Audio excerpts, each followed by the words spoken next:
ടെറന്റിനോ എന്ന പേര് കേൾക്കുമ്പോൾ നമ്മുടെ ഉള്ളിൽ ആദ്യം തെളിയുന്നത് ചോര ചിതറുന്ന മാരക ആക്ഷൻ രംഗങ്ങളായിരിക്കും. എന്നാൽ ആ ചോരത്തുള്ളികൾക്ക് പിന്നിൽ ഒരു മനുഷ്യന്റെ നീതിക്കു വേണ്ടിയുള്ള ദാഹവും ചരിത്രത്തോടുള്ള കലഹവും സിനിമയോടുള്ള അടങ്ങാത്ത പ്രണയമുണ്ടെന്ന് എത്ര പേർക്കറിയാം. ഒരു വീഡിയോ റെന്റൽ ഷോപ്പിലെ സാധാരണ ജീവനക്കാരനിൽ നിന്നും ലോകം ആരാധിക്കുന്ന സിനിമാ സംവിധായകനിലേക്കുള്ള അദ്ദേഹത്തിന്റെ യാത്ര വെറുമൊരു വിജയഗാഥയല്ല, മറിച്ച് സിനിമയെ സ്വപ്നം കാണുന്ന ഏതൊരു സാധാരണക്കാരനും നൽകുന്ന വലിയൊരു പ്രതീക്ഷയാണ്. ഫിലിം സ്കൂളുകളിൽ പോയി സിനിമ പഠിക്കുന്നതിനു പകരം സിനിമകൾ കണ്ട് സിനിമയെ ശ്വസിച്ച വ്യക്തിയാണ് അദ്ദേഹം. എസ്തെറ്റിക്സ് ഓഫ് വയലൻസ് എന്നൊരു പുതിയ ടേം പോലും അദ്ദേഹത്തിന്റെ സിനിമകൾ ലോക സിനിമാ ചരിത്രത്തിന് നൽകി. സിനിമ എന്നത് വെറുതെ കണ്ടു മറക്കാനുള്ള ഒന്നല്ല, മറിച്ച് അത് മനുഷ്യന്റെ വികാരങ്ങളുടെയും ചരിത്രത്തിന്റെയും പകയുടെയും സ്നേഹത്തിന്റെയും ഒരു അത്ഭുതകരമായ കൂടിച്ചേരലാണെന്ന് തെളിയിച്ച സംവിധായകനാണ് ക്വെന്റിൻ ടാരന്റിനോ. ഇന്ന് നമ്മൾ സംസാരിക്കുന്നത് സിനിമാ സംവിധായകനാകണമെന്ന് ആഗ്രഹിച്ച ഏതൊരു മനുഷ്യനെയും പ്രചോദിപ്പിച്ച ക്വെന്റിൻ ടാരന്റിനോ എന്ന പ്രതിഭാശാലിയായ സംവിധായകനെ കുറിച്ചാണ്. Welcome to സിനിമോസഫി.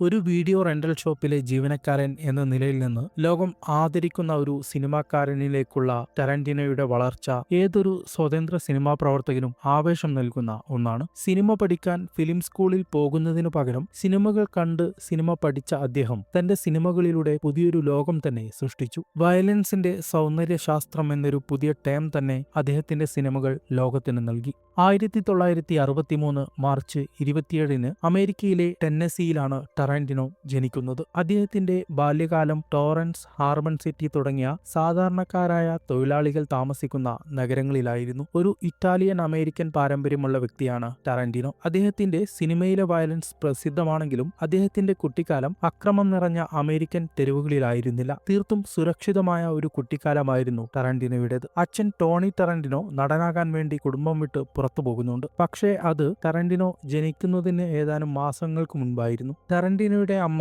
മറ്റൊരാളെ വിവാഹം കഴിച്ച് കുറവുകളൊന്നും വരാതെ ടാരന്റിനോയെ വളർത്തി വലുതാക്കി. കൗമാരക്കാരനായിരിക്കെ തന്നെ സിനിമ എന്ന അഭിനിവേശം ടാരന്റിനോയെ പിടികൂടുന്നുണ്ട്. R-റേറ്റഡ് സിനിമകളായിരുന്നു കൗമാരത്തിൽ ടാരന്റിനോക്ക് പ്രിയം. 17 വയസ്സിന് മുകളിലുള്ള കുട്ടികൾ കാണേണ്ട സിനിമയാണ് R-റേറ്റഡ് സിനിമ. വയലൻസും ന്യൂഡിറ്റിയും സാധാരണയിൽ കൂടുതലുള്ള സിനിമകളായിരിക്കും ഇത്തരത്തിലുള്ള സിനിമകൾ. സിനിമയോടുള്ള ടാരന്റിനോയുടെ ലഹരി അദ്ദേഹത്തെ എത്തിക്കുന്നത് ഒരു വീഡിയോ റെന്റൽ ഷോപ്പിലാണ്. അവിടുത്തെ ജോലിക്കാരനായി അദ്ദേഹം തന്റെ ഔദ്യോഗിക ജീവിതം ആരംഭിച്ചു. ധാരാളം സിനിമകൾ കാണാം എന്നത് തന്നെയാണ് ഈ ജോലി തിരഞ്ഞെടുക്കാൻ ടാരന്റിനോയെ പ്രേരിപ്പിച്ചത്. അവിടെ നിന്ന് അദ്ദേഹം ധാരാളം സിനിമകൾ കണ്ടു. ഔപചാരികമായ ഒരു സിനിമാ വിദ്യാഭ്യാസമില്ലാതെ ഒരു വീഡിയോ സ്റ്റോറിലെ ക്ലർക്ക് എന്ന നിലയിൽ നിന്നാണ് അദ്ദേഹം ലോകം അറിയുന്ന സംവിധായകനായി വളർന്നത്. ആ ഷോപ്പിലിരുന്ന് അനേകം സിനിമകൾ കാണുകയും അവയിൽ നിന്ന് സ്വയം പഠിക്കുകയും ചെയ്തതാണ് അദ്ദേഹത്തിന്റെ സിനിമാ ജീവിതത്തിന്റെ അടിത്തറ.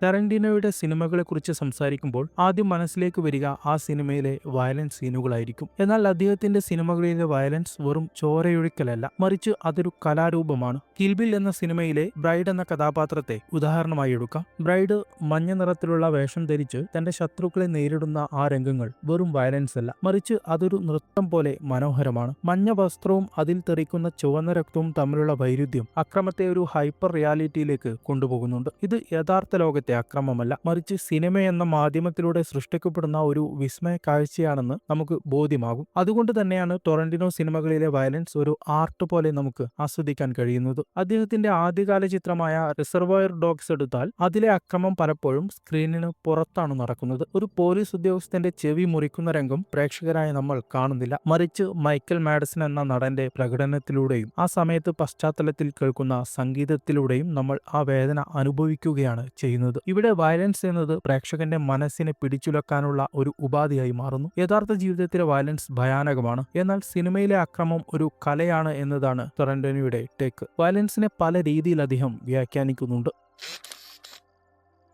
വയലൻസിനെ കലയായി അവതരിപ്പിക്കുന്നതോടൊപ്പം ചരിത്രത്തെ നീതിപൂർവം തിരുത്തി എഴുതുക എന്നതുകൂടെ ടാരന്റിനോ സിനിമകളുടെ പ്രത്യേകതയാണ്. ടാരന്റിനോയുടെ സിനിമകൾ പലപ്പോഴും ചരിത്രത്തെ തിരുത്തി എഴുതാനുള്ള ശ്രമങ്ങളാണെന്ന് അദ്ദേഹത്തിന്റെ സിനിമകൾ സൂക്ഷ്മമായി പരിശോധിച്ചാൽ മനസ്സിലാകും. യഥാർത്ഥ ചരിത്രത്തിൽ ഇരകൾക്ക് ലഭിക്കാതെ പോയ നീതി സിനിമയിലൂടെ നടപ്പിലാക്കാൻ അദ്ദേഹം ശ്രമിക്കുന്നതായി നമുക്ക് കാണാം. ഇൻഗ്ലോറിയസ് ബാസ്റ്റേർഡ്സ് എന്ന ചിത്രം ഇതിനൊരു മികച്ച ഉദാഹരണമാണ്. ഹിറ്റ്ലറെയും നാസി ഗവൺമെന്റിലെ ഉന്നതരെയും ഒരു സിനിമാ തിയേറ്ററിൽ വെച്ച് കത്തിച്ചു കളയുന്ന രംഗം ചരിത്രപരമായ ഒരു പ്രതികാരമാണ്. യഥാർത്ഥ ചരിത്രത്തിൽ ജൂത ജനതയ്ക്ക് ലഭിക്കാതെ പോയ നീതി സിനിമയെന്ന മായിക ലോകത്തിലൂടെ ടാരന്റിനോ അവർക്ക് നൽകുന്നു.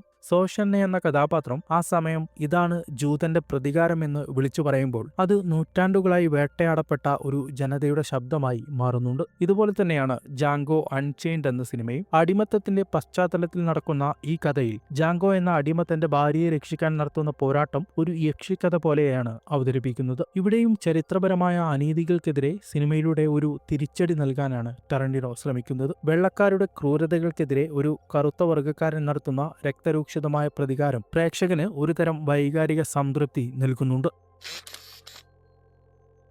റെട്രോ പാട്ടുകൾ ഉപയോഗിക്കുന്ന ട്രെൻഡ് ഇപ്പോൾ ഇന്ത്യൻ സിനിമകളിൽ വ്യാപകമാണ്. ലോകേഷ് കനകരാജും നെൽസണും ഇത് വളരെ നല്ല രീതിയിൽ ഉപയോഗിച്ചിട്ടുണ്ട്. എന്നാൽ ഈ ഒരു രീതി തുടങ്ങിവെക്കുന്നത് ടൊറന്റിനോയാണ്. അദ്ദേഹം സിനിമകൾക്കായി പ്രത്യേകമായി സംഗീതം ചിട്ടപ്പെടുത്തുന്നതിനു പകരം പഴയ പോപ്പ് ഗാനങ്ങൾ ഉപയോഗിച്ച് രംഗങ്ങൾക്ക് പുതിയ അർത്ഥതലങ്ങൾ നൽകുകയാണ് ചെയ്യാറുള്ളത്. പൾപ്പ് ഫിക്ഷൻ എന്ന സിനിമയിൽ വിൻസെന്റും മേയും തമ്മിലുള്ള നൃത്തം യു നെവർ ക്യാൻ ടെൽ എന്ന പാട്ടിന്റെ അകമ്പടിയോടെ നടക്കുമ്പോൾ അത് ആ കഥാപാത്രങ്ങൾ തമ്മിലുള്ള ബന്ധത്തെ കൂടുതൽ ആഴത്തിലാക്കും. 1960കളിൽ ഇറങ്ങിയ പോപ്പുലർ പോപ്പ് ഗാനമാണ് യു നെവർ ക്യാൻ ടെൽ എന്ന ഗാനം. വിൻസെന്റും മേയും തമ്മിലുള്ള ആ ഐക്കണിക് നൃത്തം ഇന്നും നമ്മുടെ ഉള്ളിൽ നിൽക്കുന്നത് യു നെവർ ക്യാൻ ടെൽ എന്ന ആ പഴയ സംഗീതത്തിന്റെ കൂടി കരുത്തിലാണ്. അതുപോലെ റിസർവോയർ ഡോഗ്സിലെ വയലൻസ് രംഗത്ത് stuck in the middle with you എന്ന അടിപൊളി പോപ്പ് ഗാനമാണ് ടൊറന്റിനോ ഉപയോഗിക്കുന്നത്. 72ൽ ഇറങ്ങിയ പാട്ടാണിത്. വയലൻസ് രംഗത്ത് ഒരു പഴയ അടിപൊളി ഗാനം ഉപയോഗിക്കുന്നത് ആ രംഗത്തിന്റെ ഭീകരത വർദ്ധിപ്പിക്കുകയും പ്രേക്ഷകനെ ആശയക്കുഴപ്പത്തിലാക്കുകയും ചെയ്യുന്നുണ്ട്. ദ ഹേറ്റ്ഫുൾ എയ്റ്റ് എന്ന ചിത്രത്തിൽ അദ്ദേഹം പ്രശസ്ത സംഗീത സംവിധായകൻ എന്നിയോ മോറിക്കോണിനെ കൊണ്ട് ബാക്ക്ഗ്രൗണ്ട് സ്കോർ ചെയ്യിപ്പിച്ചു. ഇതൊരു വെസ്റ്റേൺ സിനിമയാണെങ്കിലും ഇതിലെ സംഗീതം ഒരു ഹൊറർ സിനിമയുടേത് പോലെയാണ് നമുക്ക് തോന്നുക. ടറന്റിനോ സിനിമകളിൽ നിന്ന് സംഗീതത്തെ ഒരിക്കലും മാറ്റി നിർത്താൻ കഴിയില്ല. പുതിയ സംഗീതം നിർമ്മിക്കുന്നതിനോടൊപ്പം ആവശ്യമായ സീനുകളിൽ റെട്രോ സോങ് ഉപയോഗിച്ചും ടറന്റിനോ നമ്മെ അത്ഭുതപ്പെടുത്തി. അമേരിക്കൻ ഇൻഡിപെൻഡന്റ് സിനിമകളുടെ വളർച്ചയിൽ ടറന്റിനോ വഹിച്ച പങ്ക് വളരെ വലുതാണ്. കുറഞ്ഞ ബജറ്റിൽ നിർമ്മിച്ച റിസർവോയർ ഡോഗ്സ് പോലുള്ള ചിത്രങ്ങൾ വലിയ സ്റ്റുഡിയോകളുടെ സഹായമില്ലാതെ തന്നെ സാമ്പത്തിക വിജയം കൈവരിക്കാമെന്ന് തെളിയിച്ചു. ടറന്റിനോയുടെ ലോ ബജറ്റ് സിനിമകളുടെ വിജയം മിറാമാക്സ് പോലുള്ള സ്റ്റുഡിയോകളെ വളർത്തുകയും ഇൻഡിപെൻഡന്റ് സിനിമകളെ വാണിജ്യപരമായി വിപണനം ചെയ്യാൻ സഹായിക്കുകയും ചെയ്തു. ടറന്റിനോ സിനിമകൾ എല്ലാം ഫിലിമിലാണ് ഷൂട്ട് ചെയ്യാറുള്ളത്. ഡിജിറ്റൽ യുഗത്തിലും ഫിലിം ഉപയോഗിച്ച് ഷൂട്ട് ചെയ്യാനുള്ള അദ്ദേഹത്തിന്റെ തീരുമാനം സിനിമയെന്ന കലാരൂപത്തോട് അദ്ദേഹത്തിന്റെ റെസ്പെക്റ്റ് ആണ് കാണിക്കുന്നത്.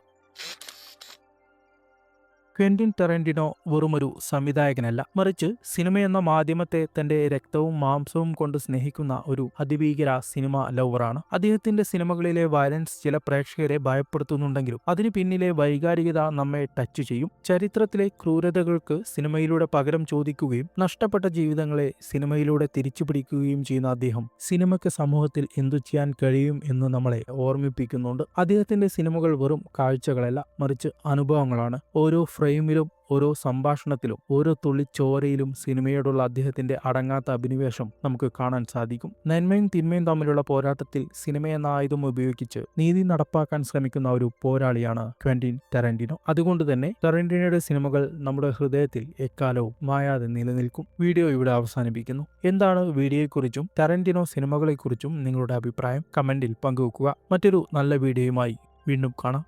നന്ദി.